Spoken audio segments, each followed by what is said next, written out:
शान्तरूपिणम् श्रीचन्द्रशेखरगुरुं प्रणमामि मुदान्वहं परित्यज्य मौनं वटादस्थितिं च व्रजन् भारतस्य प्रदेशात् प्रदेशं मधुस्यन्ति वाचा जनान् धर्ममार्गे नयन् श्रीजयेन्द्रो गुरुर्भाति चित्ते नमामि शङ्करान् वाक्यविजयेन्द्र सरस्वतीं श्रीगुरुं शिष्टमार्गानुनेतारम् सन्मतिप्रदं सद्गुरुचरणारविन्दाभ्यां नमः श्रीगुरुभ्यो नमः हरिः ओम्. In Viveka Chudamani, we are taking a small distraction to see about Yoga Darshanam because Acharya is going to talk about Samadhi, Savikalpaka Samadhi and Nirvikalpaka Samadhi. We need to have a little bit of background in the Yoga Shastra for efficient understanding of these topics. Otherwise, these topics may not be efficiently understood. So while we are seeing the yoga, I talked about Astika and Nastika philosophies that existed in Bharatam. Astika philosophies are those who have their basis in the Vedas. Those philosophies who have their basis in the Vedas are Astika philosophies. Nastika philosophies, they do not accept Vedas. So Astika and Nastika, they don't have anything to do with God or acceptance of God, but they have to do with Vedas. Acceptance of Vedas are not. Yoga, it is an Astika philosophy, Astika darshanam, because it accepts Vedas. And yoga have been codified into sutras by Patanjali. In our dharma, we have Mula Grantha for all the darshanas, for everything. We have Mula Granthas. And these Mula Granthas are sometimes called as Sutraha. Sutraha means aphorisms. These are not the beginning of the field. Normally people will think, okay, the yoga as a field began with Patanjali. Patanjali did not invent yoga. Patanjali did not discover yoga. He did a great job. We are not undermining his job, but what we are saying is yoga existed before Patanjali. Patanjali, what he did, he codified yoga into his sutra forms called as Patanjali Yoga Sutra. Just like how Brahma Sutram, Bhadarayana, Krishna Dvaipayana or Veda Vyasa, he did not invent Vedanta. Vedanta were already there. Vedas are Anadi. Vedanta was already there. What he did? He only codified those Vedantic concepts into a logical order so that it clears many doubts of the people. In the same way, Patanjali also did the same thing in his Ashtanga Yoga, called as Yoga Sutra, where he has codified all the philosophy of yoga. He put them into a logical order.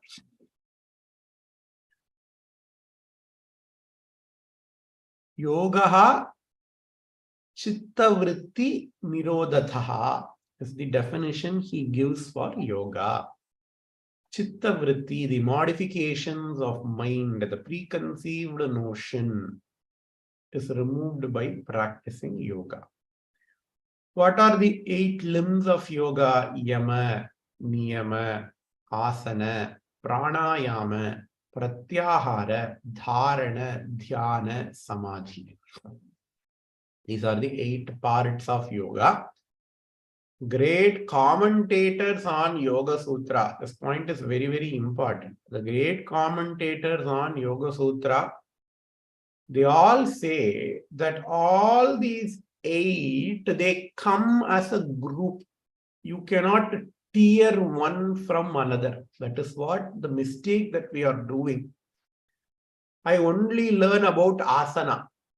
I will not follow the yama and the niyama which is said in the Yoga Sutra. I follow just the asana part, probably the pranayama part.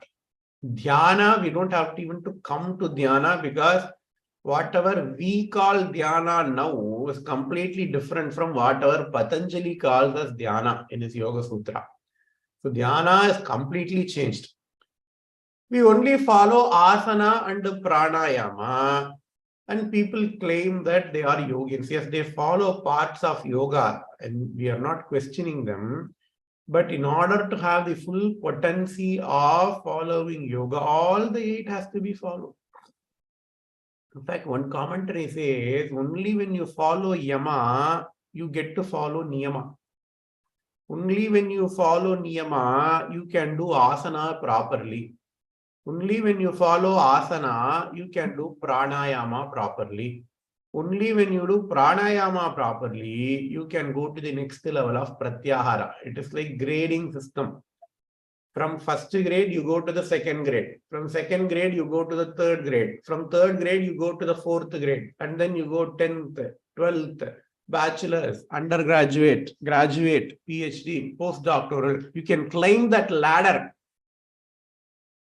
beginning from yama. So it is absolutely important, in order to reap the full benefits of yoga, we follow yama niyama, from yama and niyama. We have seen yama, niyama, asana and all in the last class. So I'm not going to talk about this again. Asana means particular posture for meditation. You are making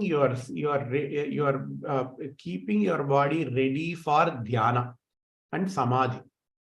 That is the main reason for the yama, niyama, asana and pranayama, pratyahara, etc. Pranayama is the breathing control. So Mahapariva says in Daivathin Kural, in Tamil, we have this phrase, மூச்சை பிடிச்சுட்டு பண்றாம்பா அப்படின்னு சொல்லுவோம். If somebody is so deep into something, if somebody is so focused on something, if somebody is not distracted by anything else, he is completely focused on doing things. It could be studies, it could be his job, it could be anything. Right? Normally people will say, அவன மாதிரி மூச்சை பிடிச்சுலாம் என்னால இருக்க முடியாது. What is meant by மூச்சை பிடிச்சுண்டு, and what relation that has got to do with focus? Mahapariva says in Daivathin Kural, hey, மூச்சை பிடிச்சாதான்ப்பா focus வருங்கிறார். Because மூச்சை பிடிக்கிறதுங்கிறது பிராணாயாமத்துல ஒரு அங்கம். You inhale, you retain your breath, you exhale, right? There are ratios for that. 2:4:1. Adalla. We are not dealing with yoga, so I'm not going much into that details. Please do not learn these from this class. We are just having an academic knowledge. Practicing of this is different. There are some yogic experts. We can refer to them. You have to breathe in. You have to retain your breath in the lungs, and then you have to breathe out. When you are breathing in and breathing out, you should not breathe with your nose. You should breathe with your stomach. You know, diaphragm breathing. So you should breathe with your stomach while doing pranayama. Why? Because the way we breathe in and breathe out is closely related with the state of our mind. The mind and breathing, they are closely connected with each other. How, if you are so happy or if you are so sad, you automatically will start breathing in and out heavily. You don't need oxygen in your body, but you don't need extra oxygen in your body. But when you are crying, when you are having a panic attack, when you are especially overtly happy, if we observe our breath, the rate of your breathing goes faster. And the converse is also true. If you control your rate of breathing, your mind gets calmer. The slower you breathe, the calmer your mind is. People normally give this example. If you breathe in so fast, like our average lifespan for a normal man, normally we think that the lifespan is measured by the number of years since his birth. We say your lifespan is measured by the number of years since your birth. Brahma will have written, this person will live for 83 years. This person will live for 100 years. This person will live for 40 years. And normally we think, right? But some people say it is not so. Your lifespan is not measured by number of years you live. Not dictated by the number of years you live. Your lifespan is dictated by the number of breaths you take. Your lifespan, your ayusu, is dictated by the number of breathings you do. If you breathe in so fastly, then your lifespan in terms of years will decrease. Say your breathing rate is, I'm just going to make up some numbers because I don't know how much times we breathe in or breathe out. Normally, if a person is breathing 1,000 times, but there is another person who is breathing rate is 500 per day, whatever. Right? Among these two persons, they say the person breathing 500, person with breathing rate of 500 will live longer in terms of years. Why? Because he is breathing slower. Your life is dictated by the number of breaths you take. If we think about it as well, it would make sense because a person who is breathing slowly, he is calm. Right? He does not have any stress in his life. Or even if he has stress in his life, he knows how to take care of the stress. But a person who is breathing fastly, he is probably an impulsive person. So he is going to have lots of stress. And when you have lots of stress, it is going to decrease your lifespan. So, in order to control your mind, controlling breathing is very, very important. And controlling breathing is also important for doing Kundalini Yoga. For doing Kundalini Yoga, the control of breath is important. Vinayagar Agaval is a great yogic text, says Mahaperiyava. We all know Vinayagar Agaval. Those who speak Tamil, they would have heard of Vinayagar Agaval. And we never chant it. Mahaperiyava says Vinayagar Agaval has to be chanted regularly. It's all there in Deivathinkuram. And he says, it's a great yogic text. Why? Because it talks about the Kundalini Yoga. What she says is மூலாதாரத்து மூண்டெழுங்கனலை காலால் எழுப்பும் கருத்தை அறிவித்து. In Vinayagar Agaval, Avvaiyar is not referring to Vinayaga as a Bhagavan, but she refers to Vinayaga as her Guru. Vinayaga, she considers Vinayaga as her Guru. And Vinayagar, she prays, Mooladharathil Moondelun Kanalai.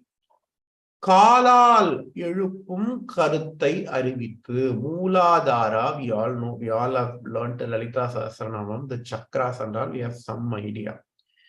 In Mooladhara chakra, Kundalini, Ambal exists in the form of Kundalini.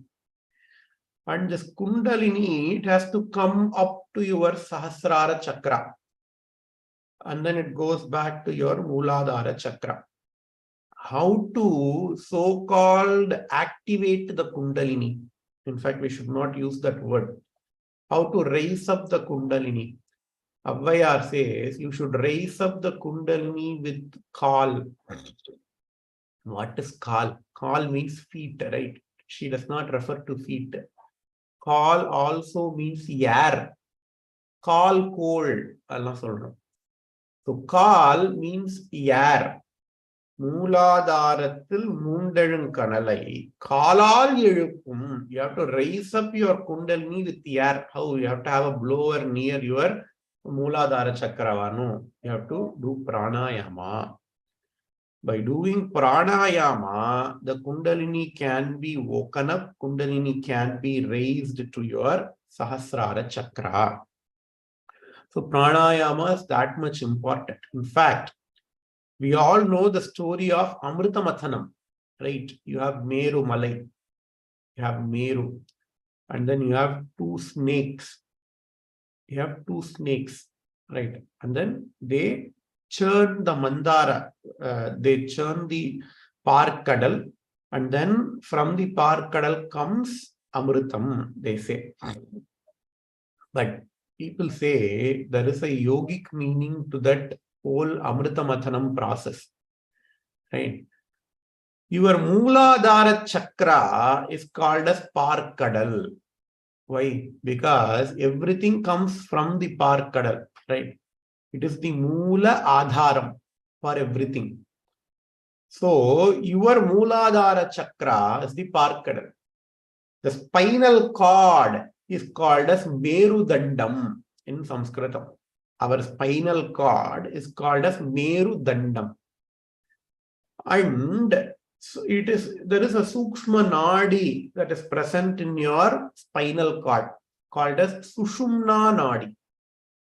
The Sushumna Nadi, it goes from your head all through your spinal cord to the Mooladhara chakra. That is called as Sushumna Nadi. And on the both sides of Sushumna Nadi, you have two nadis, Ida and Pingala. Left side and right side. Ida and Pingala. When you breathe in, you will be filling air in the Ida Nadi. When you breathe out, you will be filling air in the Pingala Nadi. Likewise, you have to alternate when you do your pranayama. Breathe in, left side. Breathe out, right side. Next, breathe in, right side. Breathe out, left side. If we just close our eyes and when we focus on our breathing, when we do that, it is churning.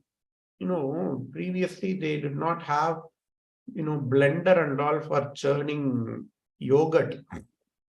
There will be a dandam, there will be a mattu, and on the two sides of mattu they would have ropes. So you have to pull the rope, push the rope, pull the rope, push the rope, pull the rope, push the rope. When we do that, the mattu will rotate, and whatever the butter that is spread all over the tayir will collect and come up as butter, right? In the same way, your Sushumna Nadi is present. And on the both sides, Ida and Pingala is the rope. Ida and Pingala is the rope on the two sides of Sushumna Nadi. When you do pranayama in an alternating way, you are like churning the Ida and Pingala. You are pulling and pushing the rope. What it's going to do, it is going to activate the Kundalini Shakti in your Mooladhara chakra. And Kundalini Ambal, she is going to pass through all the remaining chakras. And she is going to come from the Mooladhara chakra. She is going to go to your Sahasrara chakra through the Sushumna Nadi. That is the real Amrita Mathanam. And they say, when the Kundalini reaches the Sahasrara chakra, you can actually taste Amritam in your mouth. So one of your glands will secrete substance. So that substance is called as amritam. You cannot see it, but your mouth can taste that amritam, they say. So all this is possible by pranayama. Pranayama is not an aerobic exercise. Pranayama is not a secular aerobic exercise. It is as spiritual as doing a puja. Okay, we use pranayama to do aerobic exercise. That is our unfortunate thing. But it is a great puja that you do to Ambal. Mooladharatte moondalum kanalai kaalal ezhuppum karuttai eruvittu anuvirkanuvai appalakkapalai. She goes in Vinayagar Agavar. Next is pratyahara. Pratyaharam. It has got lots of meanings, but pratyaharam means shutting down your external body, not focusing on anything that is external. It is possible. Yes, it is possible. We all do that often. If we are listening to Viveka Chudamani class very, very carefully, even in your behind, if somebody is coming, going, walking, you will not notice them. Your ears can hear their noise. Probably even your eyes can see that as well. You are in a movie theater. You are completely immersed in the movie. Even if somebody speaks in the behind, your ears can hear, but it will not register in your mind. You are driving a car. You are thinking about something else. Somebody is coming on the other way who you already know. But what we say, okay, you are walking, driving may be a dangerous example. You are walking on the road, thinking about some problems or something. You are in your own world. Somebody you know, your colleague is coming from the opposite side. You will not even notice them. They have to shake you. Hey, they have to do all these exercises in front of you, and then only you will say, oh, you this thing comes to us very normally, right? Without even our knowledge. What is pratyahara is we wantedly want that state. We purposefully go into that state of pratyahara where our eyes can see, our ears can hear, but nothing gets registered into my mind. Is that possible? Yes. Because people who go into meditation, this is their first hurdle. What is the first hurdle? They all will say, I want to do dhyanam, but my environment is not letting me to do dhyanam. It is always chaotic. People are always speaking. There is lots of activities going on. In the kitchen, some patram is always making noise. How can I meditate? Vivekananda asked the same question to Ramakrishna. Of course, he was not Vivekananda at that time. He was just a Naren. And probably after his first few visits to Ramakrishna, Ramakrishna asked Vivekananda to do meditation, to start the practice of dhyanam. And Vivekananda's house is a huge household with lots of servants. It's a very busy household. Vivekananda was he was born with a silver spoon, they say. A very well-to-do family, landlord family probably. So they have all the people in their house at all, the people who live in India, they can relate. He has lots of people in his house, so it's always noisy. Vivekananda tried doing meditation, he cannot continue. He cannot even meditate for one moment.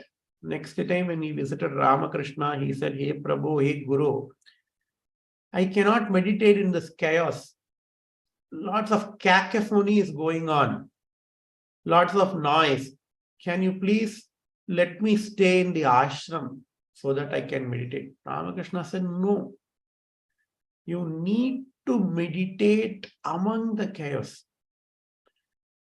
Because you are never going to get serene, calm place anywhere. Even if you are in the ashram, it is going to be busy in some other way. You need to know how to meditate in the chaos. And then, that struck with Vivekananda, and he was meditating even among the lots of chaos and cacophony in this house. They say when Mahaperiyava, he used to go to yatras and all, Mahaperiyava do puja. The Chandramureshwara puja is a sight to behold by Periyavas. They do it with absolute concentration. But the problem is that people surrounding him will always be talking. There will be lots of people, right, who will always be talking. And all those people, the servants of the matam, they said, okay, Mahaperiyava is doing dhyanam. Mahaperiyava is doing puja. If all these people are talking, then it is going to disturb him, right? So one day they all had a poster, a handout. It said, silence, please, do not talk. And then everybody who started talking, they will all come and then say, hey, don't talk, don't talk, don't talk, don't talk, don't talk. They thought, okay, when people are not talking, it is going to make Mahaperiyava very comfortable for doing Dhyana Mandal. So that day it was very silent. It was relatively silent than before. After puja and all, Mahaperiyava came and he asked, why is everywhere silent, so silent? And the servants, they all said, Mahaperiyava, hey Guru, this is why we found that it is going to be disturbing you in your dhyanam. So we asked people to maintain silence. You know what Mahaperiyava said? Hey, meditating in silence is not a good thing. Meditating in silence is not an achievement. Meditating among the cacophony is the achievement. If somebody says, okay, I meditate in the silence, everybody can meditate in the silence, right? I want to do the practice of meditating in lots of noises. So from tomorrow, don't even show the board. Let them talk. Because they all are in Chandramaulishwara Sannidhi, right? They all will not gossip. We should never gossip. But we all will tell our problems aloud in the Chandramaulishwara Sannidhi. And if many people are telling their problems aloud, of course, it is going to be noisy. One person will be chanting one shloka, another person will be chanting another shloka. So now it is not like if we go to our matam, you will realize that it is not like a church where everything will be so silent. If somebody is singing, everybody will sing. No, it is not like that. Everybody will be doing their own thing. It is designed on purpose because everybody needs to connect with God in one way or another. Everybody needs to connect with Bhagavan. Everybody needs to connect with Chandramaulishwara at their own level. And I want this to happen because everybody is talking. If it is going to be disturbing me, for one person, we should not change 100 people. Let them be how they are. I will change myself. I will train. I have already trained to meditate on this cacophony. Why? Because pratyahara. Pratyahara means you are withdrawing your sense organs. Not that you hate them. It is very, very important. You withdraw your sense organs not because you hate the sense objects, because then that becomes as dvesha. It is equally bad.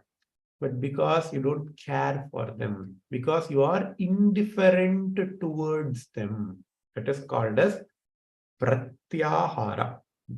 With this, we will finish today's class. In the next class, we will see about dharana, dhyana, and samadhi. Om Shri Gurubhyo Namaha Harihi Om. Shuklam Baradaram Vishnum Shashivarnam Chaturbhujam Prasannavadanam Dhyayet Sarva Vikno Prashantaye. Gurur Brahma, Gurur Vishnu, Gurur Devo Maheshwara. Guru Sakshat Param Brahma Tasmai Shri Gurave Namaha. Gurave Sarva Lokanam Vishaje Vavarogina. Nidaye Sarva Vidyanam Shri Dakshinamurtaye Namaha. Shruti Smriti Purana Namalayam Karunalayam. Namami Bhagavat Pada Shankaram Loka Shankaram. अपार करुणा सिन्धुं ज्ञानदं शान्तरूपिणं श्रीचन्द्रशेखर गुरुं प्रणमामि मुदान्वहम् परित्यज्य मौनं वटादस्थितिं च व्रजन् भारतस्य प्रदेशात् प्रदेशं मधुस्सिन्धि वाचा जनान् धर्ममार्गेण जन् श्रीजयेन्द्रो गुरुर्वातिचित्ते नमामः शङ्करान् वाक्यविजयेन्द्र सरस्वती श्रीगुरुं शिष्टमार्गानुनेतारं धन्मदिप्रदं सद्गुरुचरणारविन्दाभ्यां नमः। श्रीगुरुभ्यो